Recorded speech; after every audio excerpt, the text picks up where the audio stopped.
Continuamos con la programación de Radio María. Seguidamente les vamos a ofrecer, como cada día a esta hora de la tarde, el Compendio del Catecismo, un programa que desde Asturias nos trae el Padre José Miguel Marqués.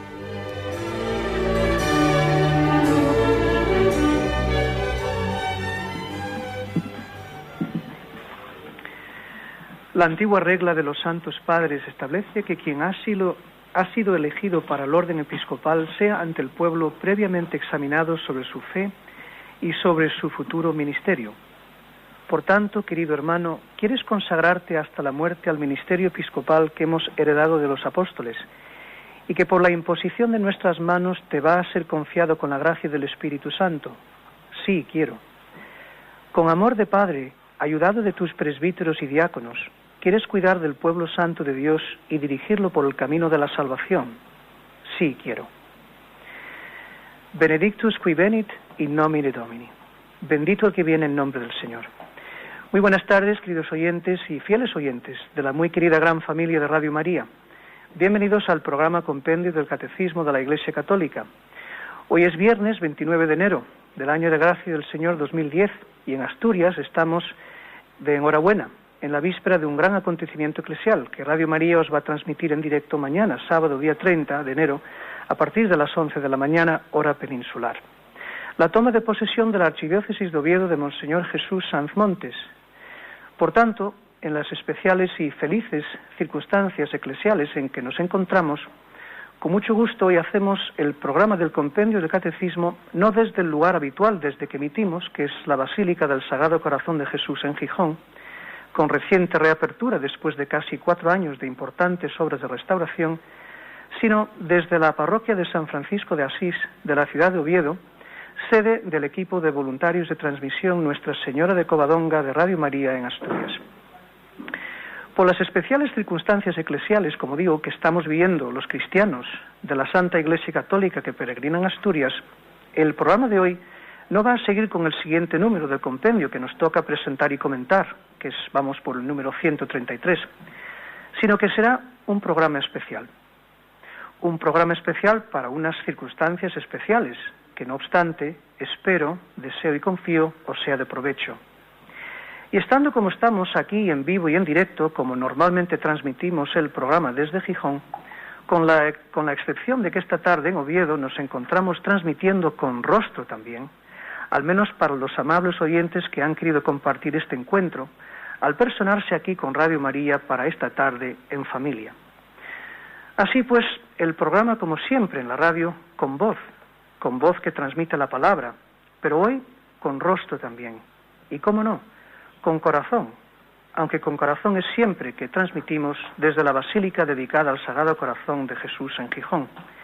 Y también desde el corazón sacerdotal de un servidor.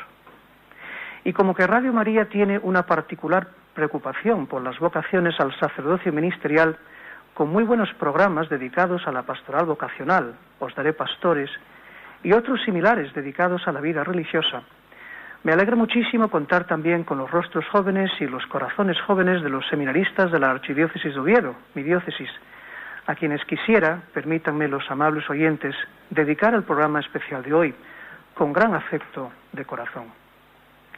Hoy va a ser como una especie de, digámoslo así, de contemplación, meditación agradecida del Sagrado Corazón de Jesús, sacramento del amor paterno de Dios, fuente divina del amor materno de María y de la Iglesia. Y digo muy sinceramente, con gran afecto de corazón, sí, porque en primer lugar así debe ser entre cristianos, sencillamente, de corazón a corazón, por aquello de lo que rebosa del corazón lo habla la boca, aunque nunca llegando a expresar de lleno, con la voz, ni siquiera con el rostro ni con los ojos, por mucho espejo del alma que ciertamente son, lo que uno lleva dentro, más hondamente, en su corazón, santuario de la presencia del Dios vivo y verdadero.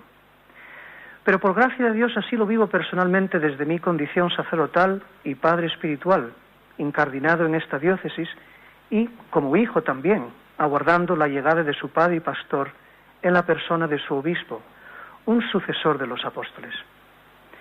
Pero es que además, aquello de os daré pastores, que así se llama el programa en Radio María, que se dedica a hacer descubrir la sublime vocación sacerdotal y promocionarla con ese equipo magnífico de colaboradores, está inspirado en una cita del profeta Jeremías, encuadrada en el imponente capítulo 3, que relata la repudia por parte del Señor Dios a su pueblo, Israel y Judá, por la perversidad del corazón del pueblo que se obstina en seguir el camino de la perdición, prostituyéndose con costumbres paganas.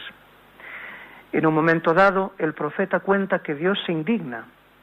Y ahora me dices, Padre mío, tú eres el amor de mi juventud. ¿Guardarás siempre rencor? ¿Lo conservará eternamente? Así hablas, pueblo mío, mientras haces las maldades que puedes.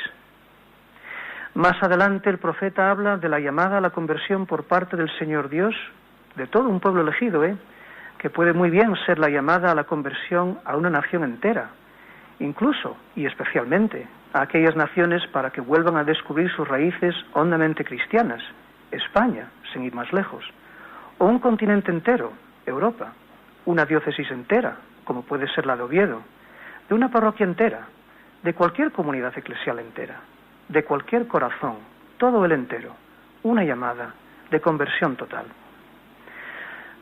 Anda y pregona estas palabras hacia el norte. Vuelve, infiel Israel, oráculo del Señor. No apartaré de vosotros mi rostro, porque soy misericordioso, oráculo del Señor. No guardaré siempre rencor. Basta que reconozcas tu culpa, que te has rebelado contra el Señor tu Dios y has prodigado tus amores con extraños, bajo cualquier árbol frondoso, sin escuchar mi voz. Oráculo del Señor. Volved, hijos descarriados, oráculo del Señor, que yo soy vuestro amo. Os tomaré a uno de cada ciudad, y 2 de cada tribu, y os traeré a Sión. Os daré pastores según mi corazón, que os apacienten con sabiduría y prudencia. Cuando os multipliquéis y deis fruto en el país en aquellos días, oráculo del Señor, no mencionarán ya el arca de la alianza del Señor, ni se les vendrá a la memoria, ni la recordarán, ni la echarán de menos, ni se hará otra. En aquel tiempo llamarán a Jerusalén trono del Señor. Todas las naciones acudirán a ella, a Jerusalén, en el nombre del Señor, y no seguirán a su perverso y obstinado corazón. En aquellos días la casa de Judá irá con la casa de Israel, y llegarán juntos desde la tierra del norte a la tierra que di en heredad a vuestros padres. De Jeremías 3, 12 al 18. Por lo que vemos, el Señor, por medio de su profeta Jeremías, promete que en la llamada apremiante a la conversión del corazón obstinadamente extraviado de su pueblo, Él mismo daría pastores según el corazón del Señor. Es el versículo 15 del capítulo 3 de Jeremías. Pastores según el corazón del Señor, que apacienten al rebaño con sabiduría y prudencia. Huelga decir que tales pastores vendrían bendecidos también, y en el nombre del Señor, benedictus qui venit in nomine Domini, hasta tal punto que todo un rey, según el corazón de Dios, a pesar de sus grandes pecados, pero no menos grande fue su arrepentimiento, y que antaño en su juventud había sido pastor de ovejas, David, llegó a gobernar la heredad del Señor con decisión y valentía, si bien no siempre con acierto. Y así como siglos antes, en el Éxodo, Moisés lideró al pueblo hebreo por el desierto hacia la tierra prometida, sin poder llegar a entrar él en ella, así también David, ungido por el profeta Samuel como joven rey y hasta su ancianidad, no pudo ver completada la construcción del templo de Jerusalén y su altar de sacrificio, aunque David llegó a edificar otros altares al Señor. Pero durante su larga vida, otro profeta, Natán, le había comunicado que saldría de sus entrañas un descendiente y que yo, el Señor, seré para él un padre y él será para mí un hijo. De 2 Samuel 7:14. Y en efecto, es lo del Salmo 2. Dominus dixit ad me, filius meus est tu, odie genuite. El Señor me ha dicho, tú eres mi hijo, hoy te he engendrado. Obviamente refiriéndose proféticamente al nacimiento eterno del Verbo Hijo en el seno del Padre, pero también su nacimiento temporal de María Virgen, el mismo Jesús que le llamará tiernamente como Abba, papá. Entonces, para David fue su hijo Salomón, otro joven ungido rey que sí pudo acercarse al altar del Señor en Jerusalén, cantando el Salmo 42. Intruivor altare Dei, ad Deum qui letificat juventutem meam. Me acercaré al altar de Dios, al Dios que alegra mi juventud. Qué hermoso es, queridos oyentes de Radio María, en lo que el Santo Padre Benedicto XVI denomina ahora la forma extraordinaria del rito romano de la misa. Y bienaventurado me siento, de verdad, por ser nombrado capellán en mi diócesis de este rito venerable de la Iglesia, que hunde raíces en tiempos de San Gregorio Magno, siglos VI y VII. Qué hermoso es, digo, para un sacerdote joven o sacerdote anciano, comenzar al pie del altar de sacrificio recitando las palabras inspiradas del Salmo 42, que revelan una gran verdad y muy luminosa.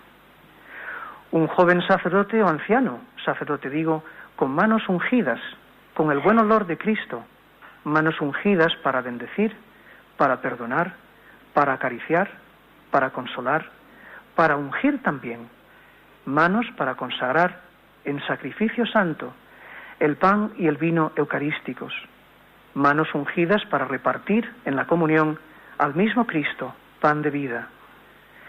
Pues sí, entendidas bien las razones profundas, son manos ungidas de besar, ciertamente, al igual que los besos del sacerdote al altar durante el sacrificio de la misa. En una catequesis del 6 de febrero de 2002, comentando el Salmo 42, Juan Pablo II enseña: ahora, en el Salmo 42, el salmista está a punto de descubrir la satisfacción tan suspirada, el regreso al manantial de la vida y de la comunión con Dios. La verdad, es decir, la fidelidad amorosa del Señor, y la luz, es decir, la revelación de su benevolencia, son representadas como mensajeras que Dios mismo enviará desde el cielo para llevar de la mano fiel y conducirlo hacia la meta deseada. Sumamente elocuente es la secuencia de las etapas de acercamiento a Sion, Jerusalén, y a su centro espiritual. Primero aparece el Monte Santo, la colina en la que se eleva el templo y la ciudadela de David. Después se presenta la morada, es decir, el santuario de Sion, con todos los edificios que lo componen. Luego viene el altar de Dios, la sede de los sacrificios y del culto de todo el pueblo. La meta última y decisiva es el Dios de la alegría, es el abrazo, la intimidad recuperada con Él, antes lejano y silencioso. En este momento todo se convierte en canto, alegría y fiesta. En el original hebreo se habla del Dios que es alegría de mi júbilo. Es una expresión semítica para expresar el superlativo. El salmista quiere subrayar que el Señor es la raíz de toda felicidad, es la alegría suprema, es la plenitud de la paz. La traducción griega de los 70 ha recurrido, según parece, a un término equivalente en arameo que indica la juventud y ha traducido al Dios que alegra mi juventud, introduciendo así la idea de frescura y de intensidad de la alegría que da el Señor. Qué bonito es esto. El salterio latino de la Vulgata, que es una traducción hecha del griego, dice por tanto, ad Deum qui letificat juventutem meam. De este modo, el Salmo 42 es recitado a los pies del altar como invocación introductiva al encuentro con el Señor. Antes de proseguir con el comentario del compendio, tendremos una pausa musical.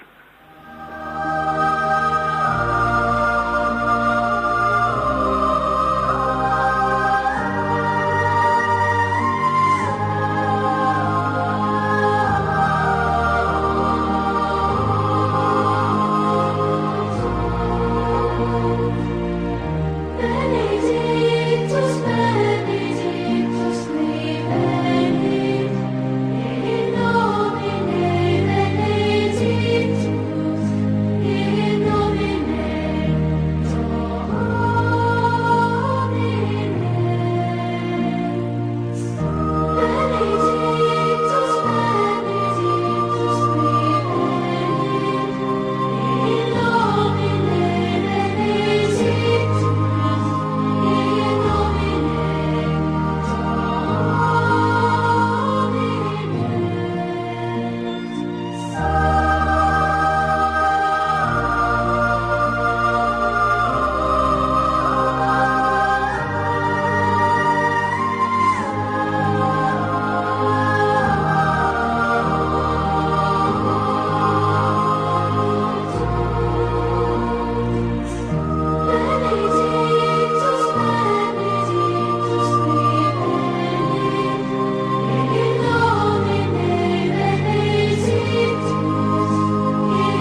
Sintonizan Radio María, programa especial hoy de Compendio del Catecismo, en vivo y en directo desde Oviedo.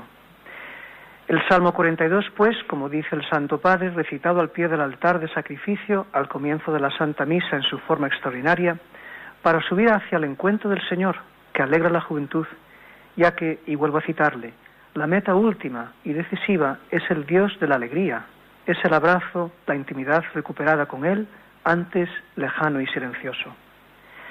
Antes lejano y silencioso el Señor, pero que viene, ciertamente, muy cerca, en la persona de los pastores de la Santa Iglesia. Veámoslo. Si como gusta decir Monseñor Munilla que Dios tiene corazón, ciertamente porque Dios se ha hecho hombre, el hombre de Dios, que ha de ser el sacerdote, también tiene corazón. Corazón sí, y a veces el sacerdote, y no digamos el obispo, comparten la experiencia dolorosa de Moisés, mientras guiaba a un pueblo desagradecido por el desierto hacia la tierra prometida. Señor, no puedo más con este pueblo, poco falta a que me apedreen.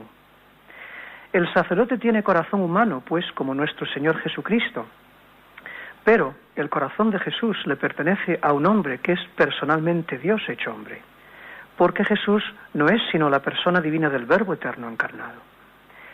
Y al igual que con Jesús, el corazón del sacerdote puede ser malentendido, burlado, despreciado, lacerado y herido, y muy profundamente además. Y es cuando el sacerdote puede sufrir una terrible tentación diabólica, que no vale la pena el sacerdocio, que no vale la pena entregarse tanto, hombre. ¿Qué es eso de entregarse a los jóvenes, que además, por tu estilo pastoral tradicional, les vas a alejar a todos y pasarán de ti? ¿Qué es eso de entregarte a los ancianos, si muchas veces los familiares no quieren ver al sacerdote? Y las que sí quieren un sacerdote te prohibirán, a lo mejor, administrar la unción de enfermos. No vaya a ser. ¿Qué es eso de entregarte a los enfermos? ¿No ves lo inútil que te resulta predicar desde tu buen estado de salud? El consuelo al enfermo y a su familia, en fin. ¿Qué es eso de preocuparte tanto por la gente? Pues la gente no se preocupa tanto por ti, así que, pobrecito, es que no pudo hacer otra cosa en su vida que ser cura, etcétera, etcétera. No, si al final no ves que ni siquiera eres bienvenido, no ves que como no te lo agradecen. Luego, es mucho más fácil no sufrir, claro, pero sin advertir al sacerdote que el no sufrir, más cómodo, significa no amar como Cristo. Pero el consuelo de Dios, antes o después, nunca falta. Y es cuando, en comunión con los padecimientos del Señor, que dirá San Pablo, el sacerdote no solo entiende la cruz, y no solo acepta la cruz, es que hace mucho más. Acaba abrazando la cruz, amándola, porque amor sacerdotal y sacrificio son, en el fondo, una misma y sobrecogedora realidad teologal. Pero esto ocurre solamente cuando el Señor hace partícipe al pobre sacerdote, inútil siervo suyo, que al fin se va dando cuenta de lo que el Señor está haciendo en su vida, de sus mismos sentimientos. Atención, los mismos sentimientos de Cristo Jesús, es decir, los mismísimos sentimientos de Cristo Jesús, que San Pablo dirá en el cántico de Filipenses 2, que al final no puedes dejar de abrazar la cruz, porque no puedes dejar de amar como sacerdote que eres, ya que Cristo sacerdote no siente amor, Él es amor. O como señala Benedicto XVI en ese impresionante número 12 de su primera encíclica, Deus Caritas Est, que Cristo crucificado es Dios ponerse contra de sí mismo, en un estado de amor puro y radical, que a partir de la contemplación de la cruz de Cristo se define lo que es la verdad del amor, y también lo que es amar de verdad, y que eso es lo que debe orientar la manera de vivir y de amar, no digamos del obispo y del sacerdote que les toca más de cerca. O algo parecido a esa preciosa oración de la Beata Madre Teresa de Calcuta, la de amar hasta que duela, que en un programa reciente de Entre Amigos con Mónica también lo recitamos. Es decir, si eres sacerdote, a pesar de muchas cosas y a pesar de muchas tribulaciones y muchos sufrimientos, porque el Señor lo ha dispuesto así con su providencia inescrutable, no puedes dejar de amar como Cristo sacerdote sacrificado, porque eres sacramento vivo de Cristo sacerdote sacrificado. Entonces, vivir bien la Santa Misa como sacrificio sacerdotal, con la cruz, sí, en el centro del altar, como nos está catequizando el Santo Padre, en comunión con los ritos litúrgicos sagrados de la Santa Iglesia Católica en cualquiera de sus formas, es esencial para vivir cuanto estoy diciendo. Y es esta una gracia muy especial, queridos oyentes. En una versión del himno litúrgico latino del oficio divino Ad Regias Agni Dapes, en su versión más antigua es Ad Cenam Agni Providi, al banquete regio del Cordero vamos revestidos, que son de las vísperas durante el tiempo pascual, hay una línea que lo canta así, muy elocuente. Amor sacerdos inmolat.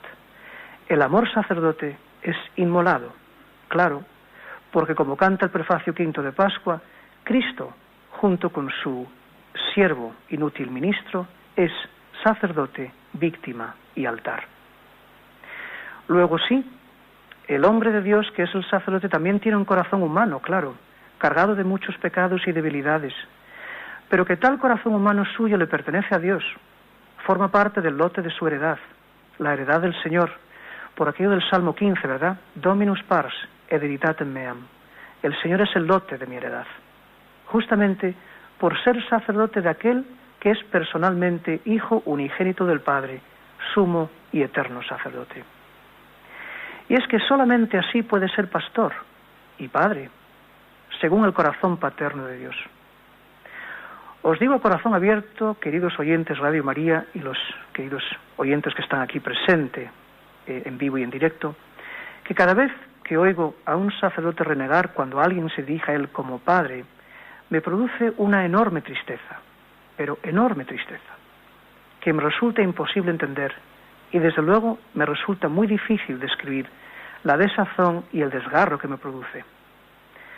Como me imagino que a cada uno de nosotros se nos llama de muchas maneras, sobre todo quienes tenemos un doble nombre, y quizás se nos ha llegado a llamar de todo en algún que otro momento de nuestra vida.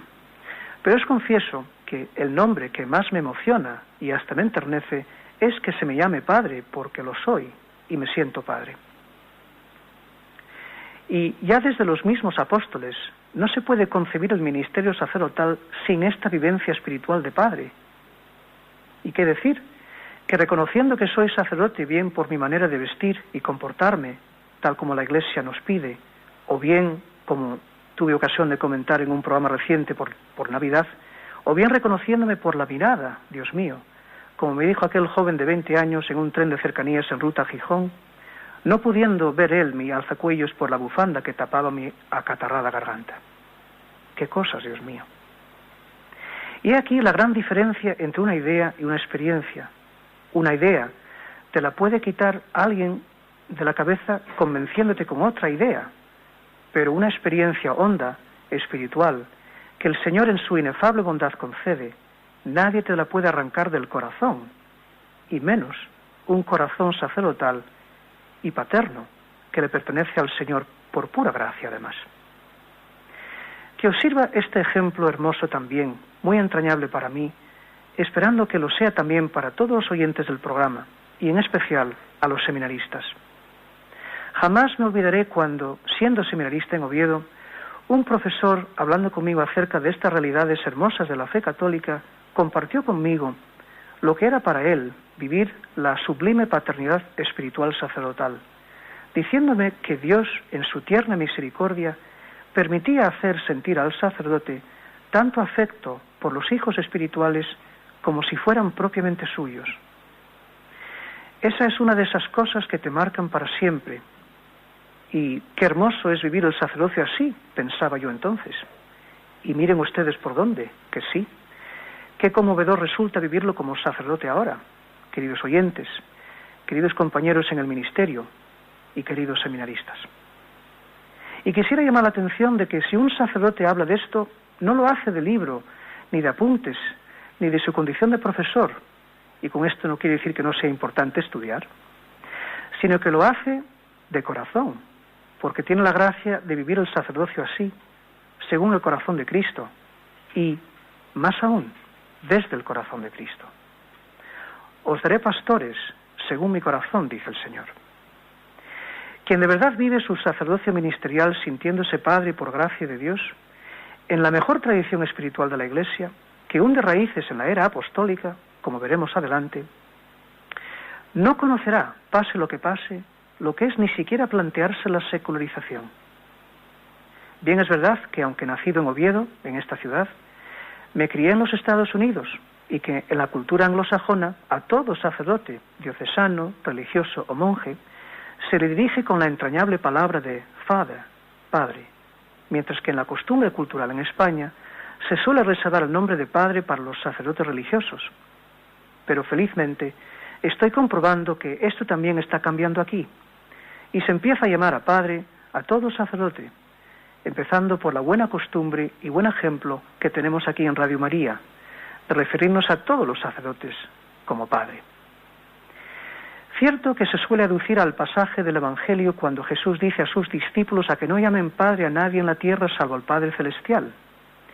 Pero eso es la pésima costumbre que hay que erradicar cuanto antes mejor, de leer la Sagrada Escritura al margen del ámbito vital en que nació, que es la tradición apostólica con mayúscula, y no pocos programas al tema hemos dedicado ya en el compendio. Además, es obviar el hecho, sencillo pero profundo, de que el Padre de Jesús, Verbo eterno encarnado, ciertamente es el Padre Celestial. Pero, ¿acaso eso quiere decir que Jesús niño nunca llamara a San José su Padre también? También el justo San José, no siendo ciertamente el Padre biológico, así todo era realmente Padre de Jesús, y no solamente a nivel legal, que le garantizaba a Jesús la descendencia mesiánica del rey David, sino Padre en un sentido propio, si bien a otro nivel que el Padre Celestial, obviamente. Pero de lo que no podemos dudar en absoluto es que San José y Jesús mantuvieron una relación de padre e hijo muy entrañable. Y de igual modo es obviar el testimonio apostólico de San Pablo y de San Juan, que claramente se sienten padres de sus comunidades nacientes por la manera de dirigirse a los fieles. Antes de proseguir con el comentario del compendio, tendremos otra pausa musical.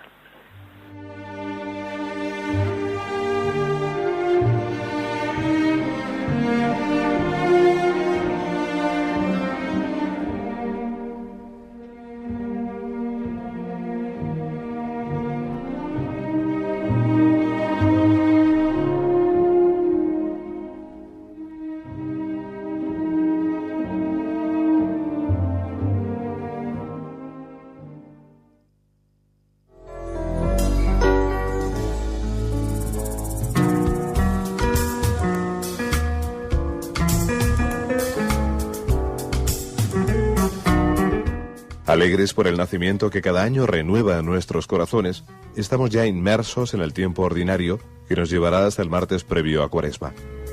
Durante este tiempo no celebramos un aspecto concreto del misterio de Cristo, más bien recordamos con intensidad el mismo misterio de Cristo en su plenitud. Radio María continúa trabajando para consolidar definitivamente la emisión habitual en función de vuestra demanda. Seguimos dando forma a la programación con nuevos recursos técnicos y humanos. Para nosotros, comunicar es una misión evangélica y la exigencia es cada vez mayor. Para ello, necesitamos vuestra ayuda. Ingresa tu aportación en cualquier sucursal del Banco Popular o sus filiales y del BBVA en las cuentas de la Asociación Radio María. También puedes hacerlo por transferencia bancaria, giro postal o cheque, a nombre de Asociación Radio María, enviándolo a Radio María, calle Princesa 68, segundo E, 28008 de Madrid. Radio María, la fuerza de la esperanza.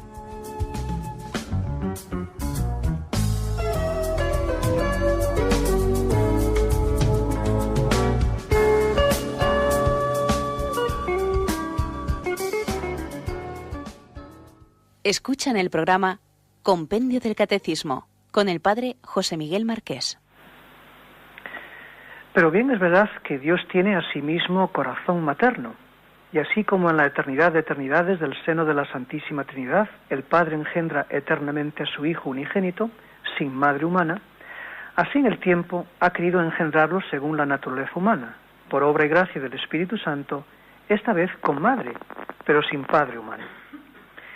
De modo que Jesucristo, nuestro Dios y Señor, tiene eternamente un Padre Dios, tiene un Padre terreno no biológico en la fiel custodia de San José, y también una Madre Virgen en María, reconociéndose hijo de los tres, si bien obviamente en planos distintos. Y efectivamente, os daré pastores según mi corazón que os apacienten, dice el Señor, pero tratándose de un corazón paterno y materno, al más puro estilo apostólico.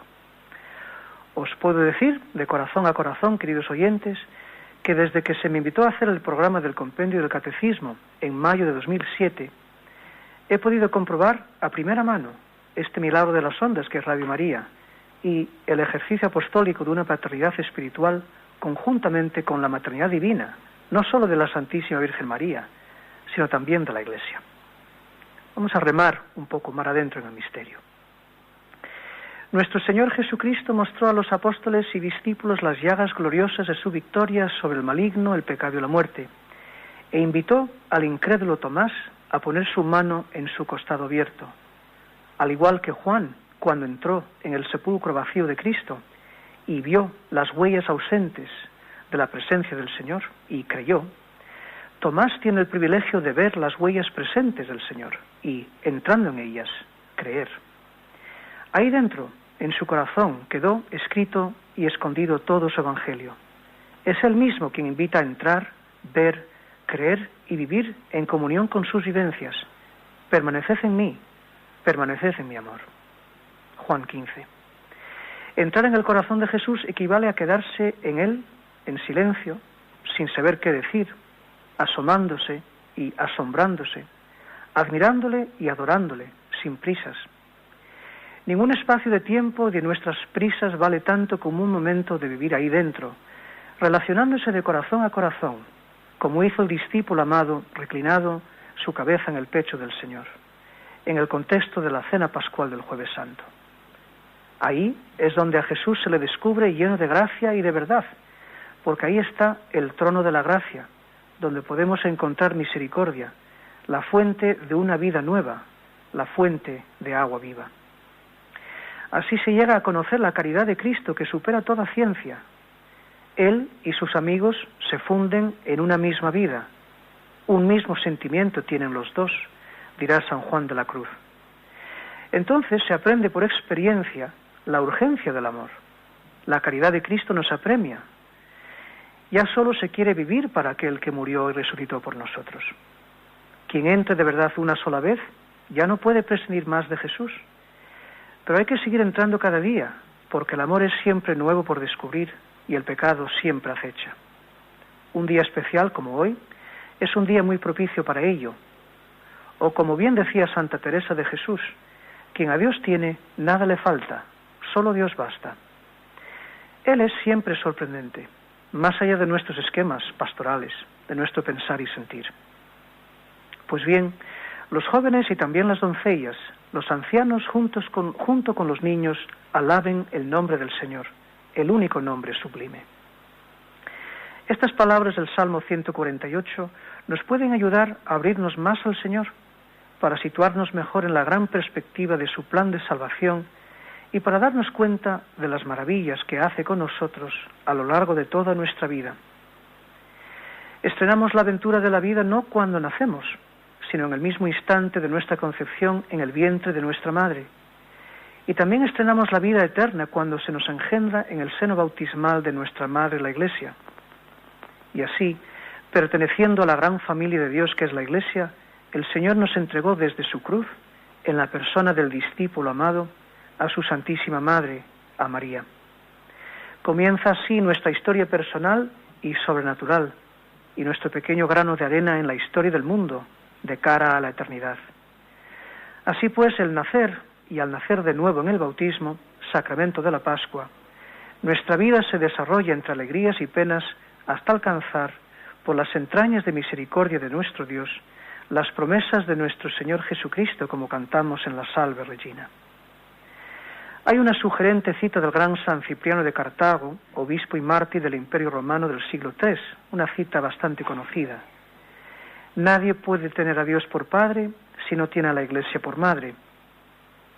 Y el alcance de esta expresión patrística es verdaderamente grande, justamente porque refleja una realidad espiritual. Y, vuelvo a insistir, mis oyentes habituales pues ya saben que insisto mucho en esto, cuando hablamos de realidades espirituales, No caigamos en la fácil tentación de creer que por espiritual nos estamos refiriendo a cosas etéreas, desencarnadas o menos reales, sino justo todo lo contrario.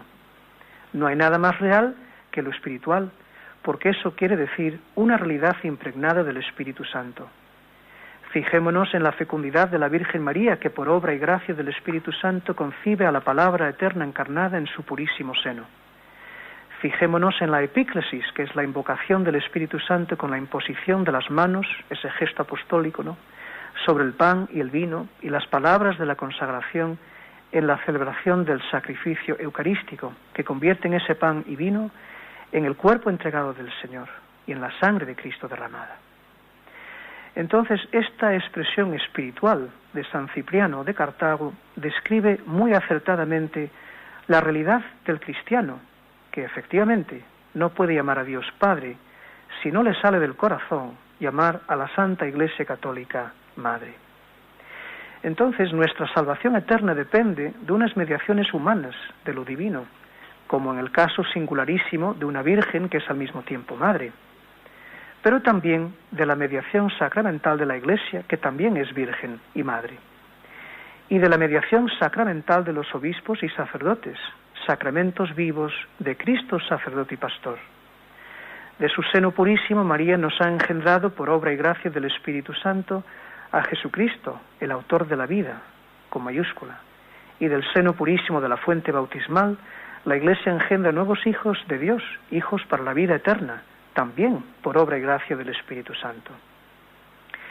Porque la virginidad cristiana no es solamente física, es también virginidad del corazón, al tiempo que la virginidad cristiana es también fecundidad materna y paterna.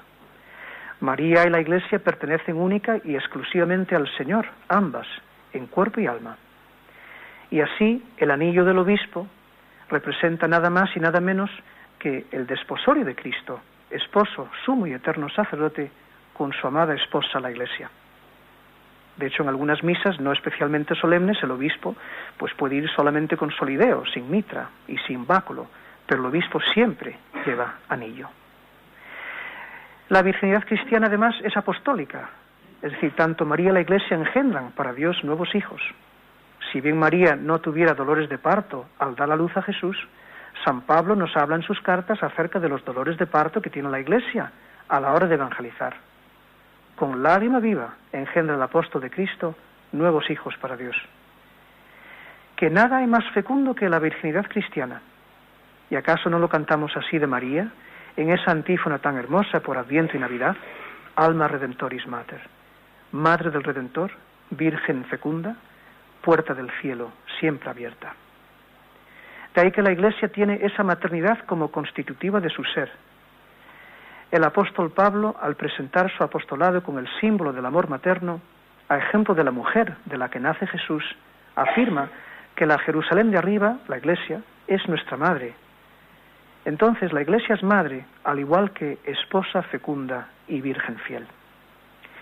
Esta maternidad propia de todo bautizado tiene lugar especialmente por medio de la santificación y de la acción apostólica, por lo que vemos que la naturaleza misionera de la Iglesia es de maternidad apostólica. El decreto Presbyterorum Ordinis del Vaticano II, que trata acerca de la vida y el ministerio de los presbíteros, señala algo muy relevante en su número 6 para el tema en cuestión. La comunidad eclesial ejerce por la caridad, por la oración, por el ejemplo y por las obras de penitencia una verdadera maternidad respecto a las almas que debe llevar a Cristo, porque ella es un instrumento eficaz que indica o allana el camino hacia Cristo y su Iglesia, a los que todavía no creen, que anima también a los fieles, los alimenta y fortalece para la lucha espiritual. Pues bien, en este sentido podemos decir que la misión de la Iglesia es precisamente el ejercicio de su maternidad divina por la acción apostólica. La acción evangelizadora es de maternidad eclesial y encuentra su mejor modelo, naturalmente, en María. El capítulo 8 de la Constitución Dogmática sobre la Iglesia, Lumen Gentium, del Concilio Vaticano II, está dedicado todo él a la bienaventurada Virgen María, Madre de Dios, en el misterio de Cristo y de la Iglesia. Y bien, en el número 65 dice algo así muy relevante. En su obra apostólica, con razón, la Iglesia mira hacia aquella que engendró a Cristo, concebido por el Espíritu Santo y nacido de la Virgen, precisamente para que por la Iglesia nazca y crezca también en los corazones de los fieles. La Virgen en su vida fue ejemplo de aquel afecto materno con el que es necesario estén animados todos los que en la misión apostólica de la Iglesia cooperan para regenerar a los hombres. Todos. Por su parte, San Pablo, expresando estas gozosas realidades de la fe a su manera apostólicamente entrañable, dice en 1 Tesalonicenses 2, 7 al 12: aunque como apóstoles de Cristo podríamos haber impuesto el peso de nuestra autoridad, sin embargo, nos comportamos con dulzura entre vosotros, como una madre que da alimento y calor a sus hijos. Así que tanto cariño os teníamos, movidos por nuestro amor, queríamos entregaros no solo el Evangelio de Dios, sino incluso nuestras propias personas, tanto os llegamos a amar. Dicho sea de paso, pues esta cita de San Pablo la he escogido yo para mi recordatorio de ordenación.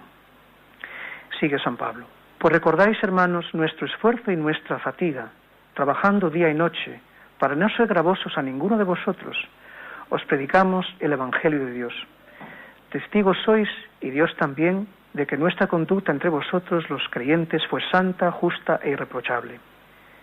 Y dice el apóstol: como un padre a sus hijos, lo sabéis bien, a cada uno os alentábamos y os consolábamos, exhortándoos a que vivierais de una manera digna de Dios, que os llama a su reino y a su gloria. Vemos pues con conmovedora claridad que San Pablo habla expresamente de madre y padre a la hora de anunciar el Evangelio de Dios como característica esencial de su ministerio apostólico. Está clarísimo.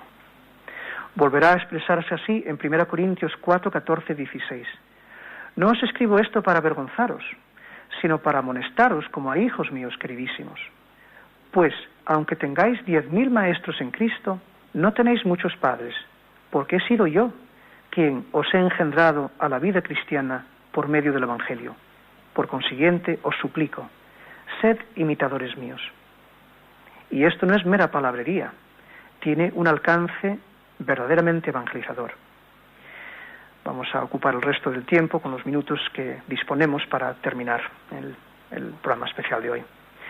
De ahí que creo que es especialmente urgentísimo, recuperar la sana paternidad espiritual del ministerio ordenado, juntamente con la maternidad espiritual de la Iglesia en nuestro quehacer apostólico. Porque si no, estoy convencido, estamos perdidos. Desde luego, daría mucho más calor al ministerio sacerdotal, y sobre todo en tiempos de inclemencia, que ese sentido frustrante de vendedor de cosas sagradas, a la que a veces se ha llegado por un enfoque pastoral activista, las prisas y las 1000 reuniones de pastoral, etc. Atrevámonos a hacernos una pregunta muy seria. ¿Acaso no sería mucho más fecundo pastoralmente hacer como María, guardar las cosas de su Hijo Jesucristo, contemplándolas, saboreándolas, en un corazón materno y paterno, y por tanto un corazón verdaderamente apostólico? En el caso de los ministros sagrados, el hecho de ser y de sentirse padre espiritual con entrañas maternas, como dirá San Pablo, no es obstáculo para sentirse también hermano de los demás cristianos. El gran San Agustín nos da un ejemplo magnífico cuando dijo a su rebaño: con vosotros soy cristiano, pero para vosotros soy obispo. Es decir, con vosotros soy cristiano, que significa que soy un bautizado como los demás bautizados, por lo que me hace hermano vuestro en la fe.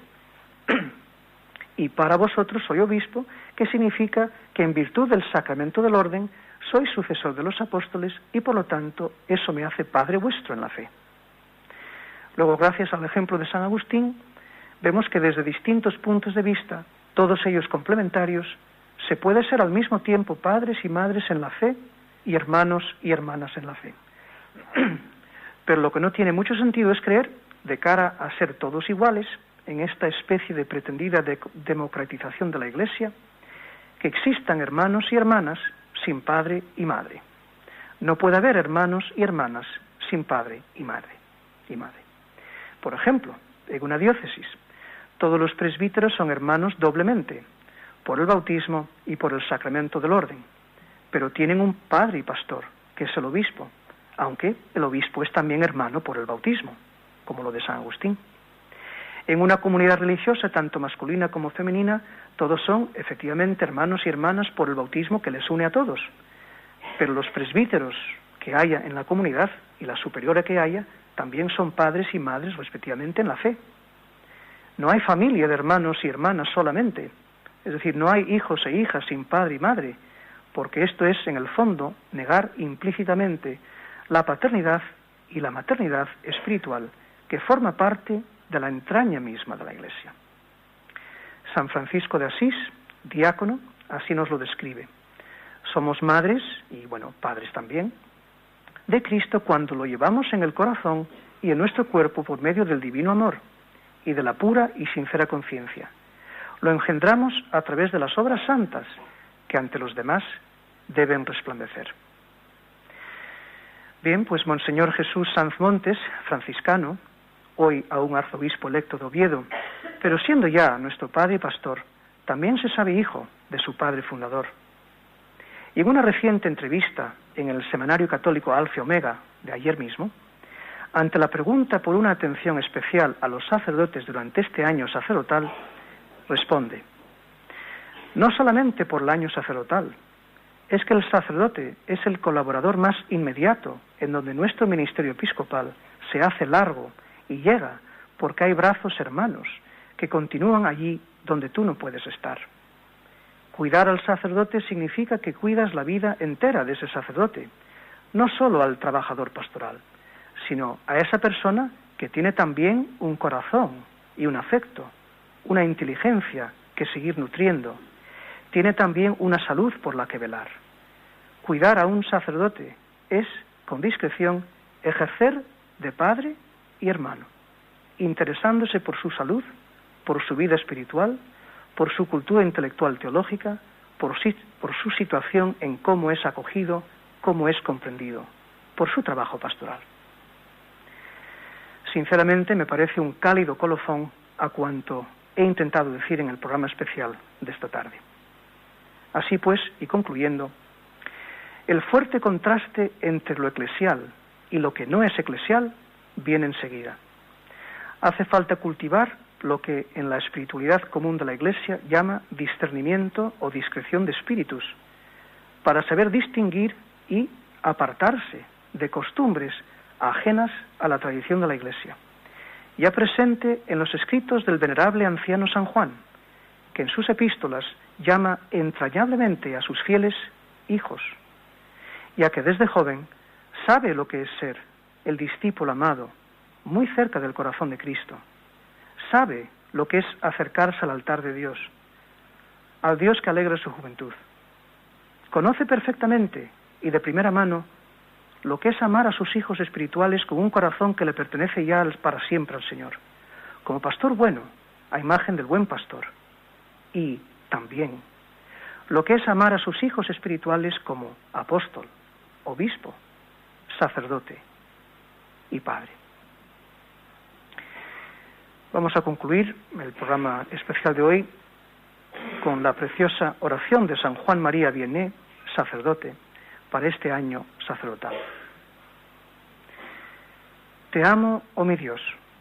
Mi único deseo es amarte, hasta el último suspiro de mi vida. Te amo, oh infinitamente amoroso Dios, y prefiero morir amándote que vivir un instante sin ti. Te amo, oh mi Dios, y mi único temor es ir al infierno, porque allí nunca tendría la dulce consolación de tu amor.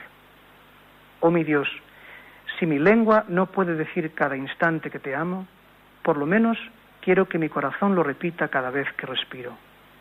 Ah, dame la gracia de sufrir mientras que te amo, y de amarte mientras que sufro. Y el día que me muera, no solo amarte, pero sentir que te amo. Te suplico que mientras más cerca estés de mi hora final, aumentes y perfecciones mi amor por ti. Amén.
Pues atendemos en directo, en vivo, en directo, un oyente. Díganos.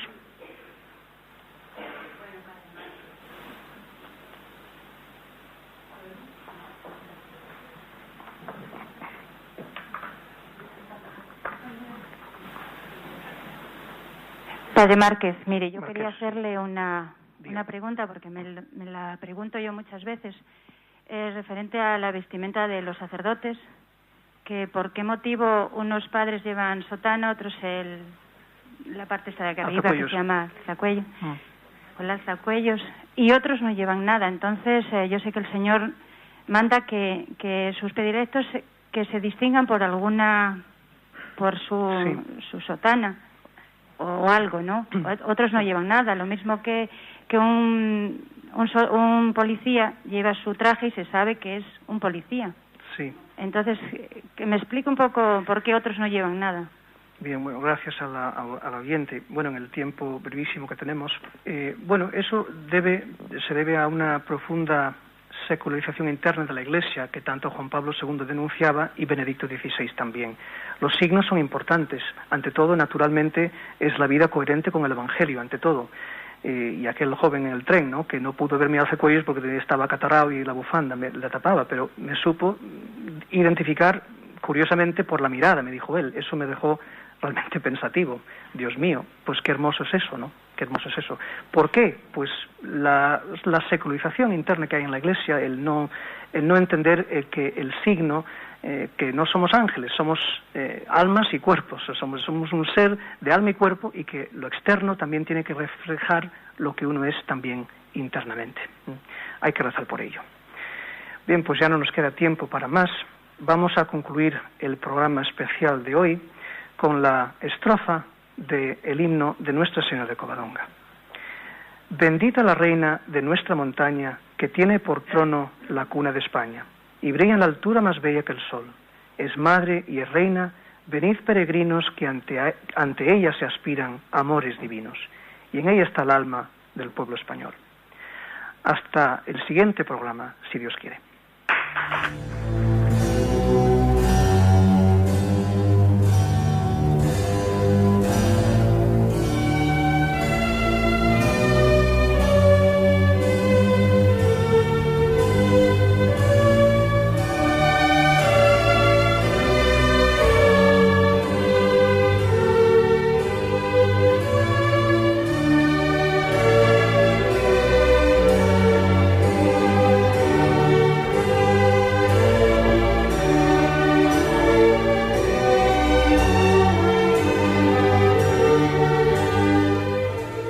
Y hasta aquí han podido escuchar en Radio María el Compendio del Catecismo, un programa que ha dirigido el Padre José Miguel Marqués.